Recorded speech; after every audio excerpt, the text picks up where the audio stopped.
Now, y'all already know what time it is. It is time for the mess, so let's get into it.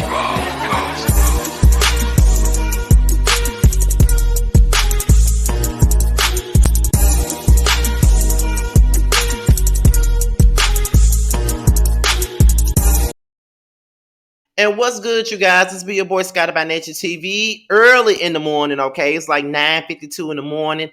I got to be at work at 12 noon. So I decided, okay, I've been real slow with content all this week, okay?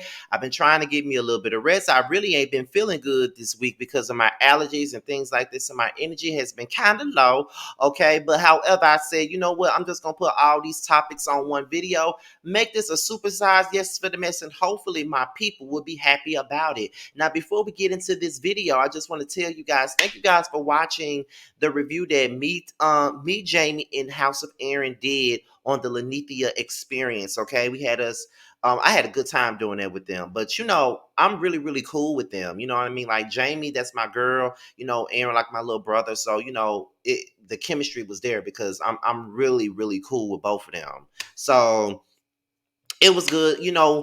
I see the compare and contrast, like the people at Jamie's channel. They gave us they showed us a lot of love, but over there at Aaron's channel, they've been dragging us. I don't know why they've been dragging us so hard over there on Aaron's channel, but baby, they are pissed. Okay, pissed the fuck off to the degree. Okay. However, with that being said, we're gonna go ahead and I'm gonna let you know what I got coming up next. Okay. So what's coming up next? Okay, as you guys already know, the influence with Reggie and myself, that's coming on tomorrow. We filmed it last night, and I'm gonna let you guys know it's over an hour and 30 minutes. That one is the longest one we've done so far. So the influence with me and Reggie will be coming out tomorrow morning at 11 a.m., 10 a.m. Central Time. And also, Who Was Wrong will be coming out Sunday.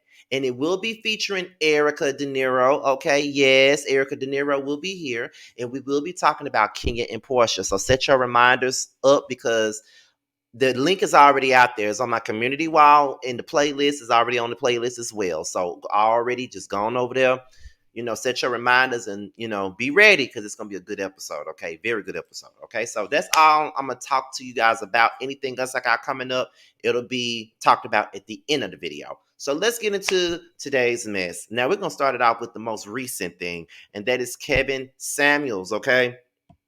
Now, I don't know that much about Kevin Samuels. All I know is that he made a lot of YouTube videos degrading black women all the time. And I know that a lot of people did not like that man, okay? And it was very much certain when the news of his death came out. So I got an article here from Revolt.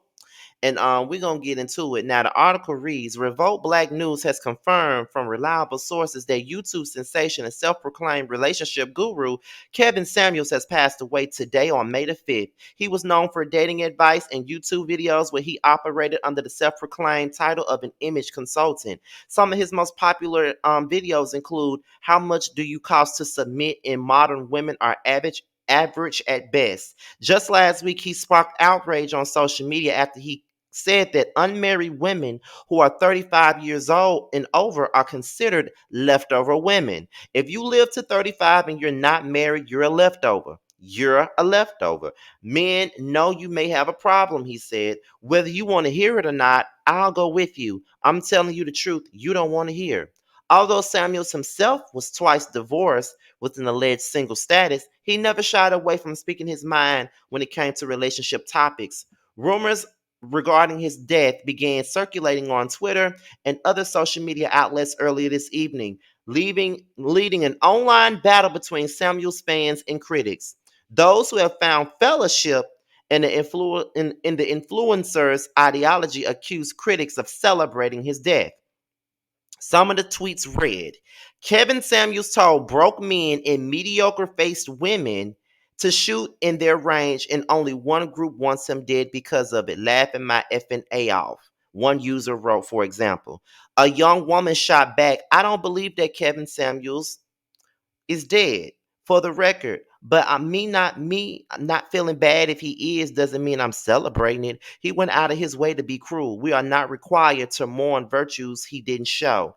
And asking black women of all people to show tech is atrocious. Further details surrounding His cause of death have yet to be revealed. The story is still developing. Okay. So that was the first story that I'm doing today, which was about Kevin Samuels. And I must say that it's crazy, but it is what it is. So listen, I don't know too much about this man. I don't know that much. I did not watch his YouTube channel. I don't know him like that. I ain't got no reason to celebrate his death, nor a reason to mourn his death. However, I know that he did say some disrespectful stuff, some very male chauvinistic ass things about women. But that's, how can I put this? You may not like a person, but that don't mean you go out here and celebrate and have drinks when the man dead. You know what I mean? Like like it's one thing that you don't feel sorry for him dying, but in the same breath, some of y'all are legit celebrating this man's demise, and it's crazy. You know what I mean? It's crazy, but it is what it is. I can't help how y'all feel about it, but that's how y'all feel about it. You know what I mean? So I just feel like at this point, the man dead. Y'all don't got to hear no more videos from him no more. Just let the man, rest in peace, I guess, But I think that he has rubbed a lot of people the wrong way at this point, so they could care less about what's going on with him. They could really care less about what's going on with him. Like, soon as it was said that he passed away, Twitter had lit up. There were so many people that had so much to say about him, but I mean, that's the energy that he put out there. I'm not saying that I agree with the things that people were saying about him, because I do think it was a bit much for people to be sitting up here like rejoicing over his death. But at the same time, because some tweets that I saw was downright nasty.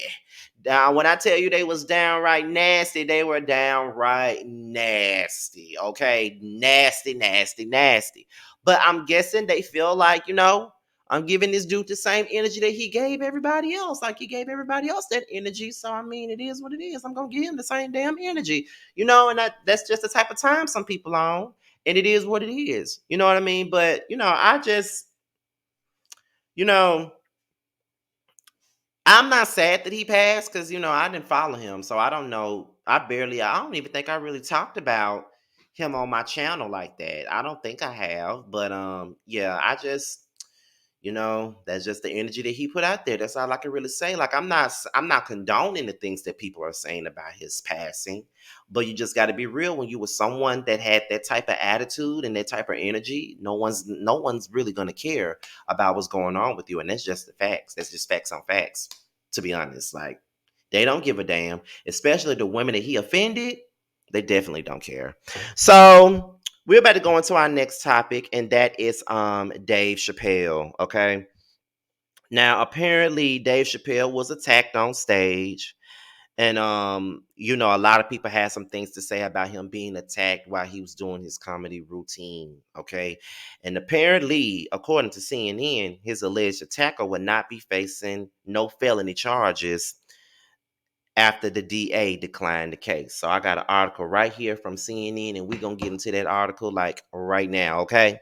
So the article reads, the LA District Attorney's Office will not pursue felony charges against Isaiah Lee, the man accused of leaping on stage and attacking comedian Dave Chappelle during a performance at the Hollywood Bowl on Tuesday night. Lee was, however, charged with 4 misdemeanors, including battery and possession of a weapon.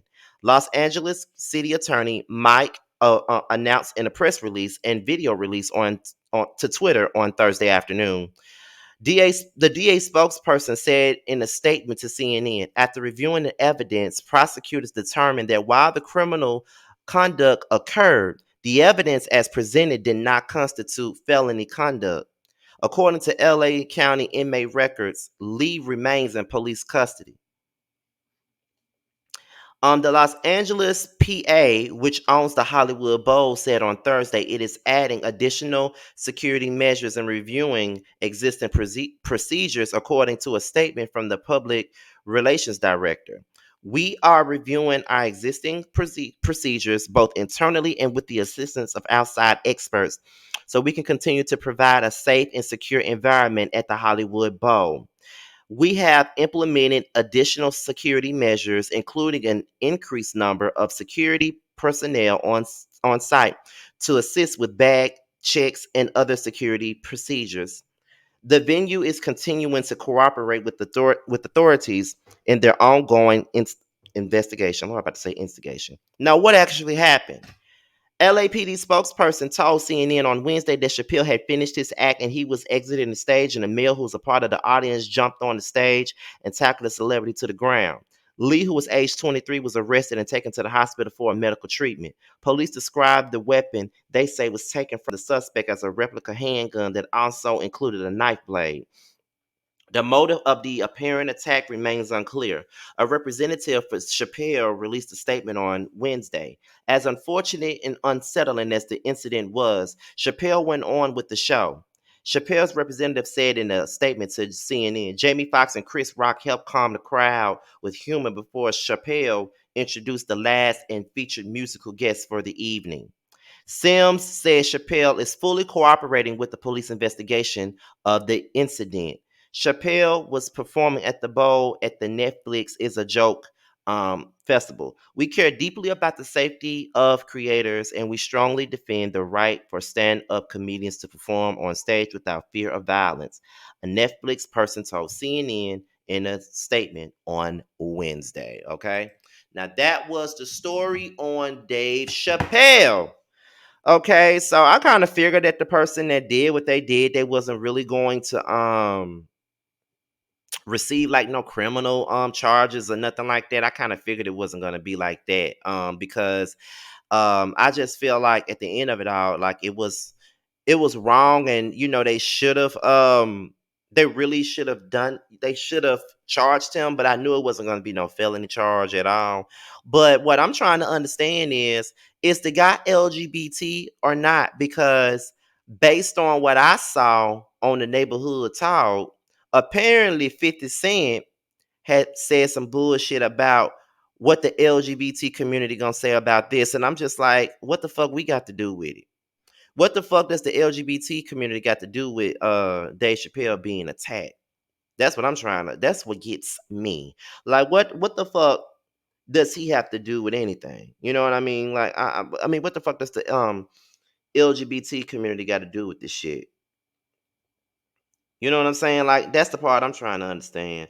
So it's kind of like 50 Cent, because he said still no comment from the LGBTQ community to say they are not in support of what this guy did. Wow. And so the neighborhood talk said 50 Cent, one bad apple doesn't represent the bunch. Have you called Marquise this year?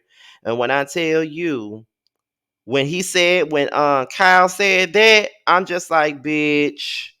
And y'all know he ain't called Marquise because he is nobody's father. Yes, he donated sperm to somebody, but he really ain't nobody's father, and that's just what it is. Like I don't even know. Like the joke was funny. Don't get me wrong, but that man don't give a fuck. That man don't give a fuck at all. But yeah. Yeah, I'm glad that he is getting some type of justice because no matter what he said up there, if he didn't say anything directly to the person that attacked him, then he should not be going up there, dragging people and attacking people while they up there trying to do their comedy stint. You know what I'm saying? Like just sit your ass in your seat and just keep it fucking moving. You know what I mean? Just sit your ass in your seat and keep it moving. You ain't got to be up there doing the most like that. You know what I mean? Just sit, like, if you don't like what he's saying, just get your ass up and leave. It's just that simple. Like, we ain't got to put hands on each other for that. Like, just because we don't like what somebody say, that don't mean we got to put our hands on them. You know what I mean? So, yeah, they didn't have to go up there and attack Dave Chappelle. This is coming from a person who really don't give a damn about Dave Chappelle like that at all. But yeah, that was a bit much there. So we're gonna go ahead and we're gonna move on to the very next story. We're gonna talk about Brandy and Ray J. Now, Brandy has spoken out subliminally about this situation with Kim Kardashian and Ray J, because there's been a lot of stuff going on with Ray J and Kim Kardashian. This stuff being dredged back up again, and it's a lot. It's been all over the news, and the Kardashians been all over the news for the last couple of months. And this is the most I've ever talked about their asses, and y'all know I don't care for them at all. I do not care about the Kardashians, not in the least bit. Okay. Not in the least bit. But however, we're gonna go ahead and get into this article, which I got from the jasminebrand.com. We're gonna get right on into it. So let's talk about it. So Brandy Has the internet questioning if her latest post is related to the recent allegations her brother Ray J made against Kim Kardashian in the infamous sex tape deal. It appears that his older sister Brandy is stepping behind the matter as well. Singer and actress Brandy, age 43, has social media users talking after she left a message via her Instagram account that tags her parents and brother in a message following Ray J's sex tape allegations. She shared a post that wrote, "Never push a loyal person to the point to where they no longer care." The Mississippi-born songwriter seemingly calls out the Kardashian family amidst the family's portrayal of RJ leaking the sex tape instead of the deal being orchestrated. She captioned this post, "At me, at Ray J's sister. He only needs me. No, he only needs one." The discreet message comes shortly after Ray J made claims that the reality star kept the only copy of the sex tape and stashed it in a Nike shoebox under her bed, along with the rest of the intimate videos that they made. He also claims that he never possessed a copy of any of the tapes they made together, and he only has photos and text messages that Kim Kardashian sent him during the time frame that they dated. Kim Kardashian, 41, and Ray J, 41, dated between 2002 and 2009. At the time, they were both 21. As previously reported, Ray J says that the sex tape was his idea that he brought to his then girlfriend, Kim Kardashian. He also says that when Kim opened up to the idea, they brought on her mom, 66-year-old Kris Jenner, and said that she helped seal the deal with Vivid Entertainment, which distributed the tape back in 2007. According to Daily Mail, Ray J told the outlet, "I've sat in the shadows for over 14 years, allowing the Kardashians to use my name, to abuse my name, make $1 billion over a decade and a half, talking about a topic I've never really spoken about. I've never leaked anything. I have never leaked a sex tape in my life. It has never been a leak. It's always been a deal and a partnership between Kris Jenner and Kim and me, and we've all been partners since the beginning of this thing." In regards to the footage between the former couple, he said, "She kept them all. She had to go find that sex tape and then present it. I never had a tape in my possession in our whole relationship. Never had a single one at my house. She's always had the tapes, all the tapes in a Nike shoebox under her bed. I'm sure she has bigger beds now and better boxes. That's how it all came about. Once I pitched the idea to her, just playing around a little bit, that's when she jumped on the idea and talked to her mom, and it was out of my hands from there." Ray J claims that oh shit, Ray J's claims didn't end there. The former Love and Hip Hop star had enough once the Kardashians included the sex tape in the storyline for their new series, Keeping Up with the Kardashians, on Hulu. On episode 3 of the series, Kanye West, age 44, is seen retrieving a sex tape from Ray J at an airport in LA. However, according to Ray J, the two had a 4-hour meeting discussing everything that was meant to be kept private, including how he, Kim, and Kris allegedly teamed up to release the original tape. What are your thoughts on this entire situation? This is why you can't mess with them girls. This is why you can't mess with them girls. This is why you can't mess with them girls. This is why you can't mess with them girls. And that is what gets me. Okay? And people still be fucking with them girls. You know what I'm saying? And what be killing me is that our own kind be sitting up here trying to defend them girls. That's why you can't. That's why you can't fuck with them girls like that. Because Lord have mercy, like you mean to tell me that after all this time, I always thought that Ray J had all of the tapes, and it was made to look like he was the one that put out all these tapes on it on in their relationship, but it really wasn't that. It really wasn't that, and I'm glad that Brandy is stepping up and to be beside her brother, because at the end of the day, Kim gonna have her whole village around her publicly. So let Ray J have his. You know what I mean? I just want to know what Sonya Norwood got to say. Because I like her. I like her. She the type of bitch I like. You know, she's a bitch, but she nice at the same time. Like, I like me some Sonya Norwood. I know a lot of people don't like her, but I love me some Sonya Norwood. But all I'm gonna say is this right here. Kim and them have been exploiting people and living off of other people's names and making money off of other people for a long damn time now. And it's time for this shit to fucking stop. And this is why a lot of folks did not feel any kind of way with the shit that happened with Rob and Black China, because Black China really just did to their brother what she's done to what they've done to other black men. Use them, abuse them, have babies by them, get money from them. That's what they do. That's just what the fuck they do. And people really don't be seeing it. And people just be sitting up here like defending these folks and doing all of this. It's just crazy to me. Like I don't see it for the Kardashians. I ain't never seen it for the Kardashians. I wish they'll go the fuck away, to be quite honest. If you really ask me, I wish they'll take their asses on, because I ain't never seen it for them. Not once. I have never seen it for the Kardashians, not one damn time. And I need for somebody to tell me what it is about them that's so great. I'm still lost. And that is what gets me. Period. I'm still fucking lost. And I think I'm gonna forever be lost in this situation, because it never really makes any sense to me. So that's all I really got on that particular topic. Like I said, Brandy, you stand up for your brother.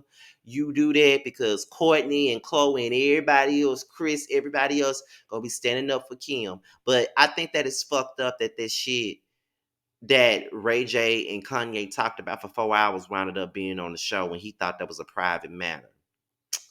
Yeah, that's some bullshit. That's definitely some bullshit. Some bullshit. And I think that Ray J just want to move on. He got kids and shit. Like, this sex tape was a thing in the past for him at this point. And he just wanted to stay that way. That's it. So the next thing is next, and that is Drew Sidora. Now, as you guys already know, the Real Housewives of Atlanta is back. They just came back Sunday. And Drew Sidora's husband is once again suspected to be a cheating husband once again. Now, Drew did an interview, and she was basically talking about how she's working on things with her husband and all of this other stuff.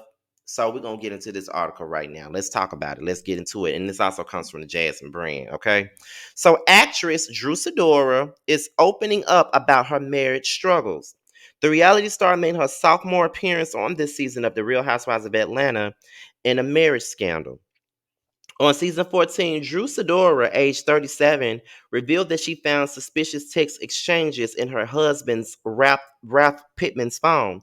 However, the game actress shared in a recent interview that she's moving forward with her husband after they both committed to marriage counseling.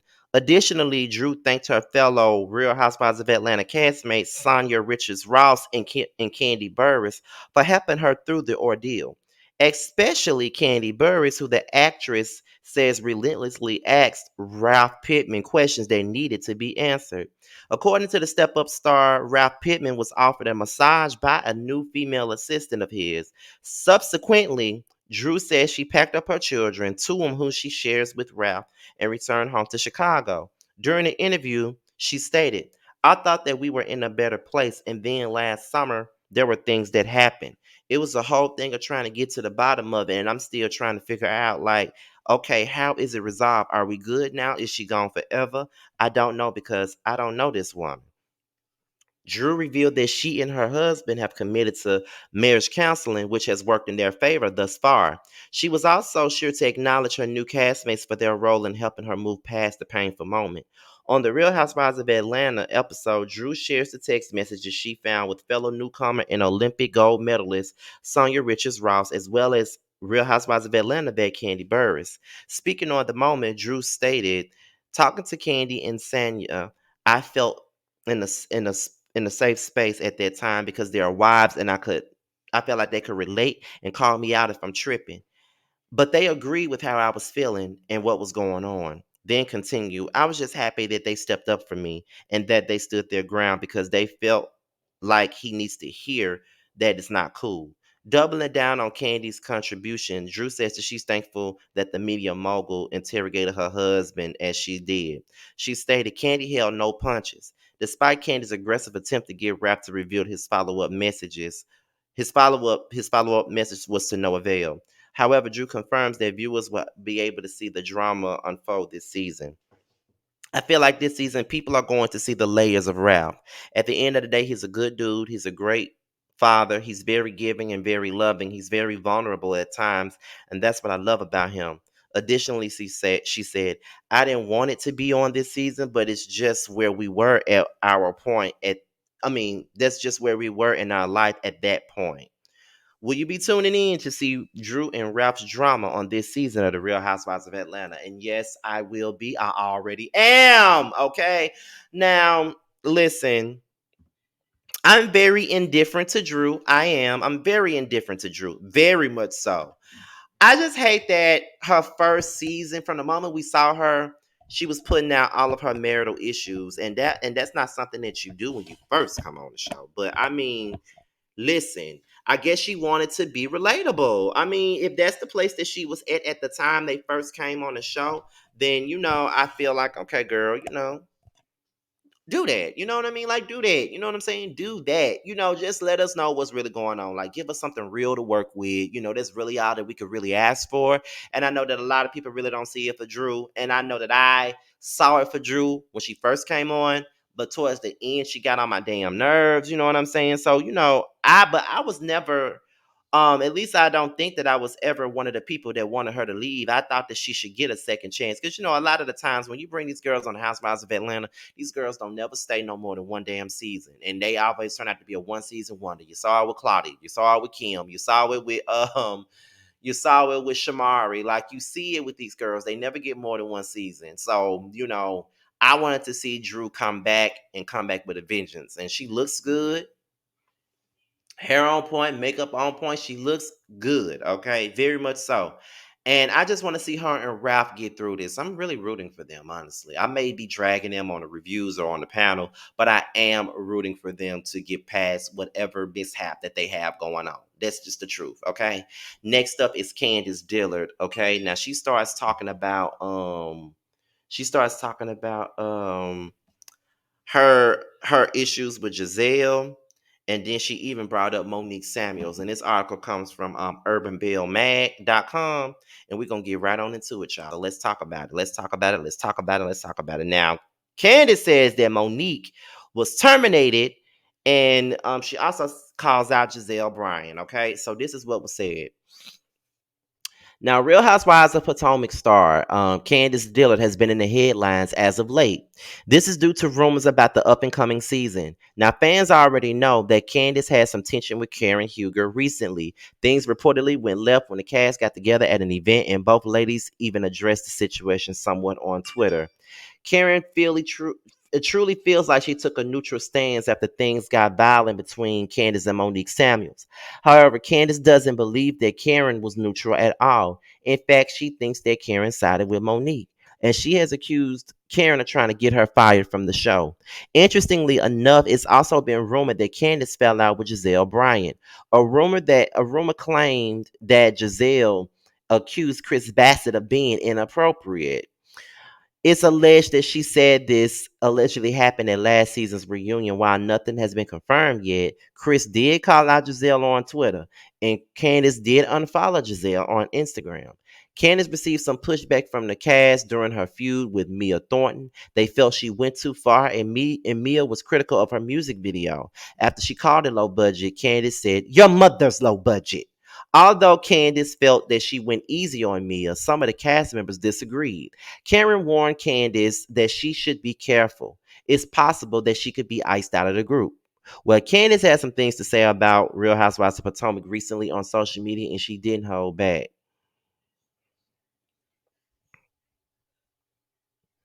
Monique Samuels was terminated. Candace Dillard caught up with her fans on Instagram Live. The Real Housewives of Potomac stars couldn't say too much about the upcoming season. However, she did make it clear that she's feeling like she can't trust anyone on the cast these days. After a fan asked her for some tea on the new season, she said that she didn't like the things that had already been leaked.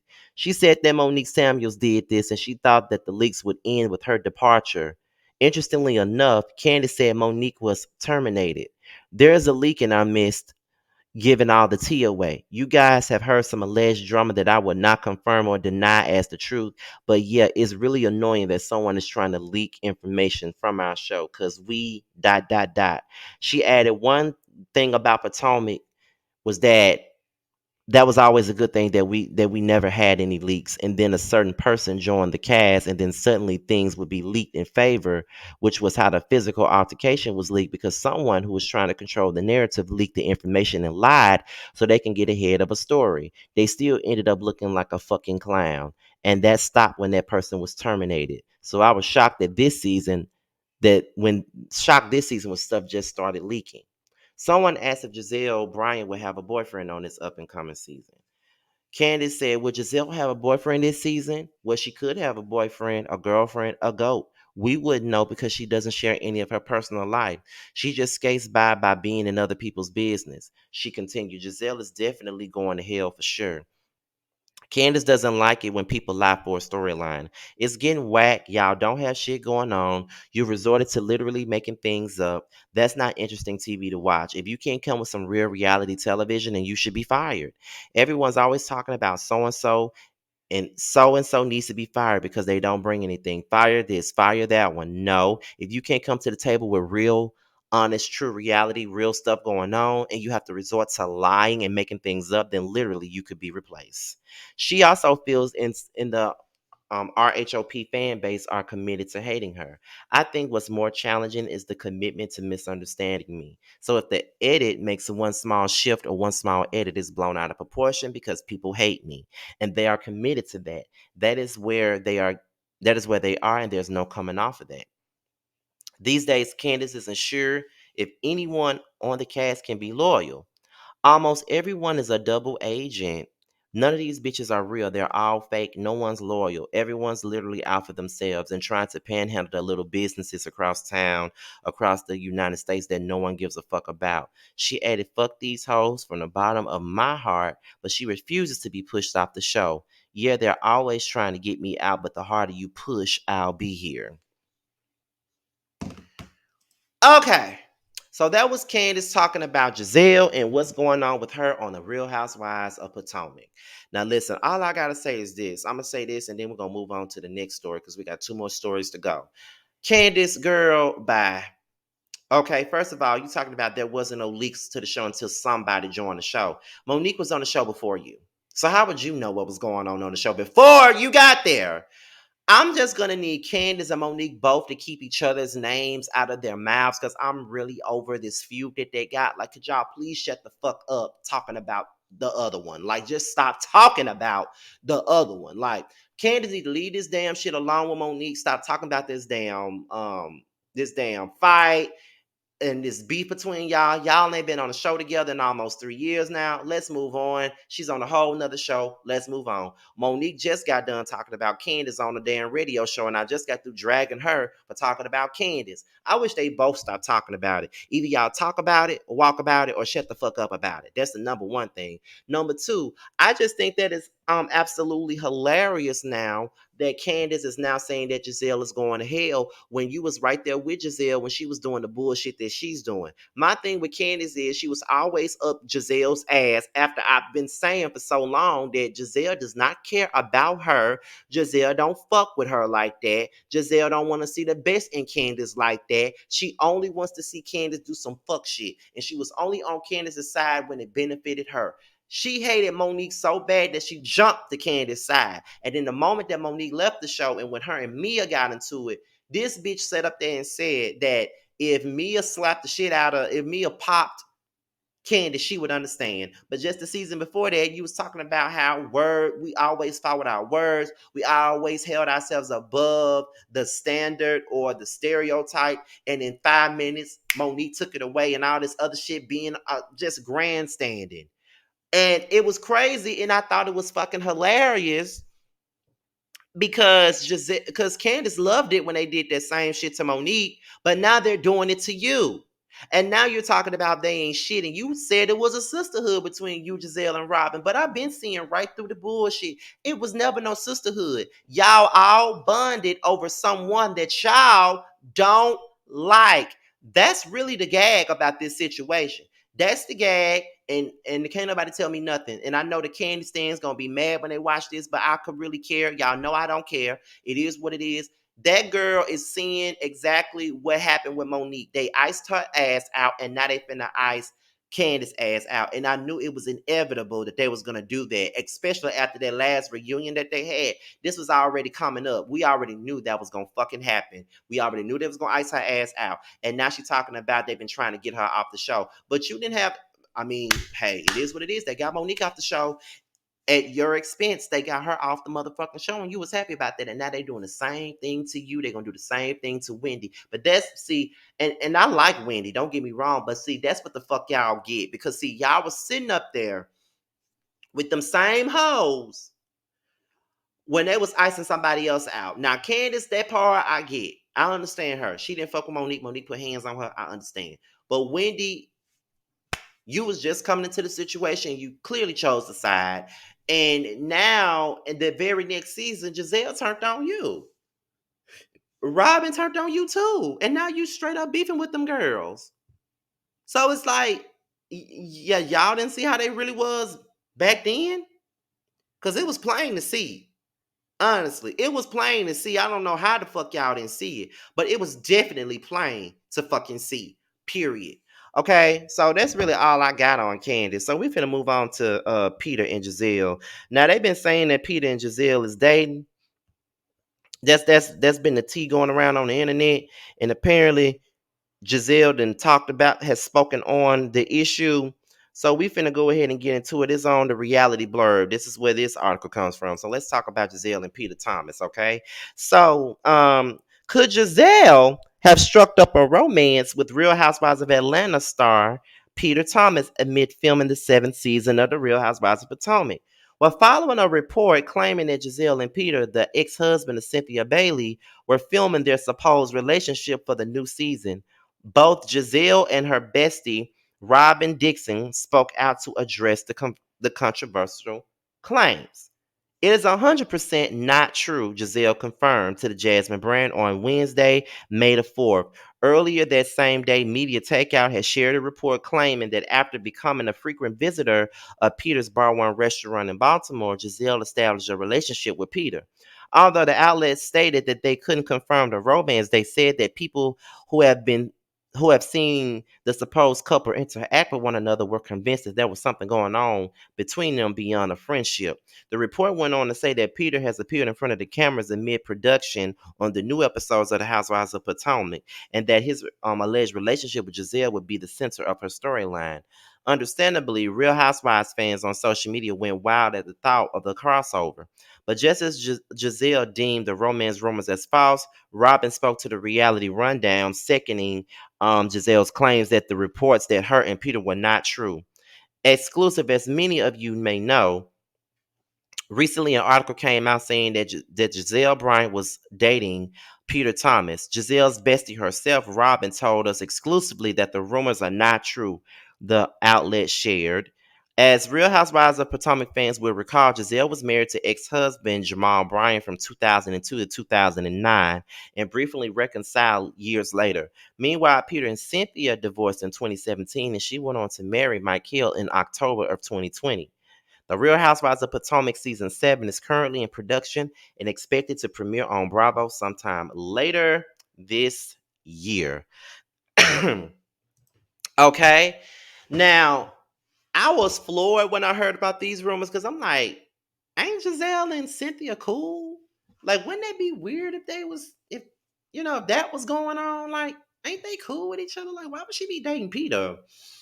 And I just feel like Pete ain't nothing but another Jamal, to be honest. But he's a more entertaining Jamal, pretty much. That's all he really is. But I was looking at that shit like, but she was at Cynthia's wedding and stuff, and they seem to be real good friends. So why would she be sitting up here fucking on an ex-husband? Like that's all I can really say. Like, why is she, sitting up here fucking on an ex-husband? That's what I was thinking. But I don't know. I really don't know. But they said it ain't true. And you already know Robin was gonna come out and say that it wasn't true. She's gonna come out and speak up for her baby mama, regardless. So that's pretty much the gist of that. They say it ain't true. So it ain't really nothing else to see here. So we're gonna move on to the very last topic of the day, and that is Wendy versus Mia. Apparently there were some glasses that flew. during filming for the Housewives of Potomac, and it was between Wendy and Mia. People were speculating that it was Candace that was involved, but turns out she wasn't even in Miami yet. Okay, so we're gonna go ahead and get into this last story. And the article is from the urbanbellmag.com. So let's get into it. So it says glasses fly while Real Housewives of Potomac cast are filming upcoming season. Okay. So Mia Thornton had an explosive first season on the show. She clashed with Wendy Osefo over her relationship with Karen Huger. At the time, Karen was on bad terms with Gizelle. After spending some time with Gizelle through a group event, Mia asked for her number. She intended to hang out with Gizelle and get to know her better. Wendy thought that Mia wasn't being loyal to Karen. She called Mia out, and then she said that Karen was the person who brought Mia into the group. Mia should not have been trying to start a friendship with Gizelle. Since Wendy was critical of Mia, they had some heated moments. However, Mia's biggest source of drama was with Candiace Dillard. Candiace invited everyone but Ashley Darby to her Drive Back music video shoot. Mia asked Miss Dorothy if Chris Bassett was being paid to manage Candace's music career. Wendy relayed this information back to Candiace, and Candiace confronted Mia. Mia said she was just trying to make sure the video wasn't low budget because no one on Candace's team greeted her when she was on her way to the set. Candace then told her that her mother was low budget, and this eventually led to Mia and Candace throwing letters at each other. Where Candace and Mia were recently the subject of rumors. It was reported that Mia and Candace had another heated moment and threw some glasses at each other while filming the up and coming season. But now it's been reported that this isn't true. It was in fact Wendy and Mia. It's been a lot of rumors about this up and coming season of The Housewives of Potomac. It didn't seem like Mia Thornton wanted to return for another season. She feuded with Candiace Dillard quite a bit. Her mother was dragged into the drama when Mia called Candace's dryback not photo shoot, video shoot low budget. Candace said Mia's mother was low budget, and things got so messy that both women wound up tossing letters at each other during the couple's getaway. For Mia, she felt that Candace crossed the line because her mother is a recovering drug addict. However, Candace had no idea at the time. Candace and Mia were never really able to get past their blow up, so fans suspected that there was some truth to a report alleging that they both got into an altercation, which resulted in flying glass. And this allegedly took place while the cast was filming the up and coming season. Apparently, the cast has been filming at Peter Thomas's Bar One in Miami. Media Takeout recently claimed that Bryant is currently dating Peter, but Robin Dixon told the Reality Rundown that there's absolutely no truth to the gossip, and it doesn't seem to be any truth to the rumor that alleged that Candace and Mia had a shouting match and tossed glass at each other while filming in Miami. In fact, the source told blogger Queens of Bravo that it was actually Wendy Osefo and Mia who got into it. Candace wasn't even in Miami at the time. The source gave the blogger a clip of Wendy and Mia exchanging words. Okay, so y'all, that's pretty much the gist of that. Now, I wish Mia wasn't returning because I really don't care for her. Like, I don't like Mia at all. Like, I wonder what the hell. Because I'm pretty sure if Wendy and Mia are into it, I'm sure that Mia started some shit because she always started something. But y'all throwing glasses at each other? I would have thought that the fighting was stopped after Monique left the show, but it looks like it's still going on, even though she's gone. Like I thought she was the reason for the violence and all this other stuff, but it looked like everybody is partaking in some type of violent situations at this point now that she's gone. So I'm just like, Wendy, like, I wonder what caused that damn glass to go across their table. And apparently, Mia done brought a friend on the show. So now she got some backup. So I don't know what's going on. There's a lot going on the Housewives of Potomac at this point because they say Candace is pretty much on the island by herself. It's her and Wendy because she not cool with Karen. She not cool with Gizelle. She not cool with Mia. I don't know where she's staying with Robin, but that's half the cast. She ain't really rocking with nobody but Wendy. But my thing about this is what I don't understand is, first of all, why Mia returned? That's the first thing. The second thing, why did she get to return and bring a friend, but a scholar had a relationship with just about everybody on this motherfucking cast, and she can't come, and she didn't come back. Like what's really going on here? But child, we gonna see. We really gonna see what's going on. I don't really want to say too much because we gonna see what's really gonna happen. But all I gotta say is this shit is very ironic that these girls were sitting up here talking about Monique and these bitches throwing glasses at each other, all this other stuff. So we gonna see what's really going on now. I'm Team Wendy. As of right now, I'm fucking Team Wendy. I'm Team Wendy. Been Team Wendy since this past season. Team Wendy, Team Wendy, Team fucking Wendy. Team Wendy. Because Mia is full of shit. I do not like Mia, okay? So before we get up out of here, let me let you guys know about the other things that I got coming up. Bad Boys LA panel. Me, Jamar, and Maddie, we do this every Monday night at 8, 7 Central. And also, y'all already know that we back. The Whether You Like It or Not panel, the season 3 panel, we back. We'll be on Terrence's page this Tuesday night. We'll be on Terrence's page. So be on the lookout for that. And also be on the lookout for my interview with Miss Wanda. Okay. It will be next Thursday at 8, 7 Central. So please be on the lookout for that. With that being said, you guys, be sure to like, rate, comment, subscribe to my channel. Click the notification bell so you can be notified when the video drops. And also share the videos. I think I said share the videos already. With that being said, if you want to follow me on any form of social media, my Twitter and my IG will be down below. But if you want me to follow you back on IG, all you got to do is hit me up in the DMs with the hashtag Mrs. Team Scotty, and I would definitely follow you back. With that being said, you guys, your boys out of here. Until my next video, I will talk to you guys later. Peace out.